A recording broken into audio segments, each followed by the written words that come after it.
Hello friends, இது Hardik moms vlogs channel. நீங்கள் இந்த சேனலை ஃபஸ்ட் டைம் பார்க்குறீங்க அப்படின்னா மறக்காமல் சப்ஸ்கிரைப் பண்ணுங்கள், பெல் ஐக்கானை கிளிக் பண்ணுங்கள், கமெண்ட் பண்ணுங்கள், லைக் பண்ணுங்கள், உங்கள் ஃப்ரெண்ட்ஸுக்கு ஷேர் பண்ணுங்கள். இன்றைக்கி நம்ம எங்கே வந்திருக்கோம் அப்படின்னா திருவண்ணாமலை கோவிலுக்கு தான் வந்திருக்கோம். நீங்கள் இந்த கோவிலுக்கு வந்திருப்பீங்க. கிரிவலம் சுற்றினா ரொம்ப நல்லது அப்படின்னு கூட சொல்லியிருப்பாங்க. நிறைய பேர் வரவும் செய்வாங்க.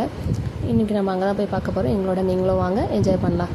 இவங்க தான் ஹர்திக்கு, என்னோடய பையன். இவர் எல்கேஜி படிச்சுக்கிட்டு இருக்காரு. இவருக்கு வெளியில் போகிறதுனா ரொம்ப பிடிக்கும். நம்ம கோவிலுக்கு போகிறோம், அதுவும் ஆட்டோவில் போகிறோம் அப்படின்னோடனே, ஃபஸ்ட் டைம் ஆட்டோவில் போகிறோம் அப்படின்னோடனே ரொம்ப சந்தோஷமாக இருக்கார் அவர். சரி வாங்க, இப்போ நம்ம கோவிலுக்கு வந்துவிட்டோம். இந்த கோவிலுக்கு எல்லாருமே பார்த்துருப்பீங்க. இப்போ எங்களோட வந்து நீங்களும் எங்களோட ஃபேமிலியாக எங்களோட வந்து என்ஜாய் பண்ணுங்கள். நம்ம பார்த்துட்ருக்கிறது ராஜகோபுரம். செம்மையான ஆர்கிடெக்ட் இது.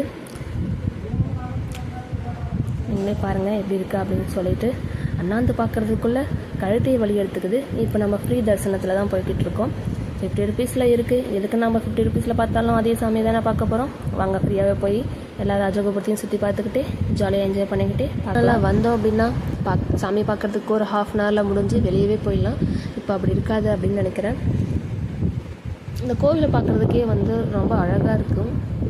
என்னோடய ஆர்கிடெக்சர்லாம் ரொம்பவே சூப்பராக இருக்குது. பாருங்கள், மலையோடு சேர்த்து பார்க்கும்போது ரொம்ப சூப்பராக இருக்குது.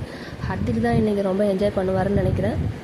ஏன்னா அவருக்கு வெளியில் போகிறதுனா ரொம்ப பிடிக்கும். அதுவும் வெளியில் போயிட்டு இந்த மாதிரி துரு பண்ணுறதுனா ரொம்ப பிடிக்கும். செம்ம என்ஜாய்மெண்ட் பண்ண போகிறாரு இன்றைக்கி. எப்படியும் இந்த கோவிலை சுற்றி பார்க்குறதுக்கு 2 மணி நேரம் 2.5 மணி நேரம் ஆகும்னு சொல்லி நினைக்கிறேன். ஏன்னா எப்பயும் இல்லாத க்ரௌடு இன்றைக்கி அதிகமாகவே இருக்குது. இன்றைக்கி சண்டேங்கிறதுனால ரொம்பவே அதிகமாக இருக்குது. இப்போ தான் நம்ம கோயிலோட பாதி என்ட்ரன்ஸை முடிச்சிருக்கோம். இப்போ நம்ம சாமி பார்க்குறதுக்கு நின்றுக்கிட்டு இருக்கோம். ஓகே, இப்படியும் இந்த சாமி பார்க்குறதுக்கு இன்னும் 1 hour ஆகும் போல். உங்களுக்கு இந்த வீடியோ பிடிச்சிருக்குன்னு நினைக்கிறேன். வளவலன்னு பேச வேணாம் அப்படின்னு நினைக்கிறேன். வீடியோ பிடிச்சிருக்குன்னு நினைக்கிறேன். லைக் பண்ணுங்கள், ஷேர் பண்ணுங்கள், மறக்காமல் நம்ம சேனலை சப்ஸ்கிரைப் பண்ணுங்கள். நெக்ஸ்ட் வீடியோவில் பார்க்கலாம். டாடா.